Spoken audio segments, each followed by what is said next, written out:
Maar het staat eigenlijk zijn als een gezellige werkkamer, maar je de vrijwilligers. Meestal komen maximaal 8 per dagdeel. En daar gaan we al die leuke dingen mee organiseren. Maandag is er een geerwerkingsovereenkomst tekenen terug Ik Ben Wil en Zuidoostzorg. Ze willen namelijk een Wils huiskamer realiseren in de Waardwente.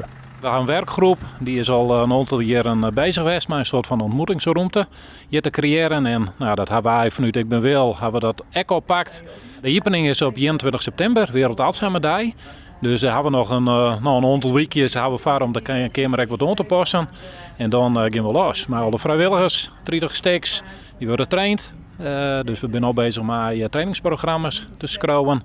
En dan starten we eind augustus en begin september met de trainingen. We willen heel graag de dwarren hier op zetten. We willen als organisatie heel graag onderdeel worden van de Mineskip. En met de gearworking, met Ik Ben Wil. En daarnaast natuurlijk ik het balwerk en de gemeentes en Soenens.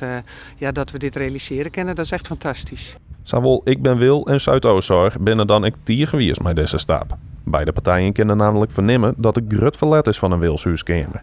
Wij krijgen heel veel vragen over dat mensen graag komen willen. Net alleen voor de leuke dingen, maar ik wil wel eens voor expertise op het gebied van hoe kan ik hiermee omgaan of hoe kan ik daarmee omgaan. Of situaties waar ze in de thuissituatie mee omrennen. En dat is voor u best wel lastig om dat vorm en inhoud te gaan. Maar met deze samenwerking dan lukt dat denk ik vanzelf. We merken heel veel van mensen waar het om gaat, maar ook voor de mantelzorgers dat er heel veel behoefte is aan gesprek. En dat merken we ook met het symposium dat we wel georganiseerd hadden, heeft ook weer in Sens.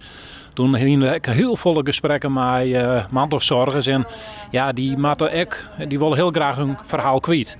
En we willen net heel veel naar patiënten zien, maar puur naar de mensen. En dat willen we ook uitstralen. Dus zo lang mogelijk in de waarde litten en daar leuke dingen mee doen. Intussen hebben we al zo'n 30 vrijwilligers aangemeld om te helpen in de huiskamer.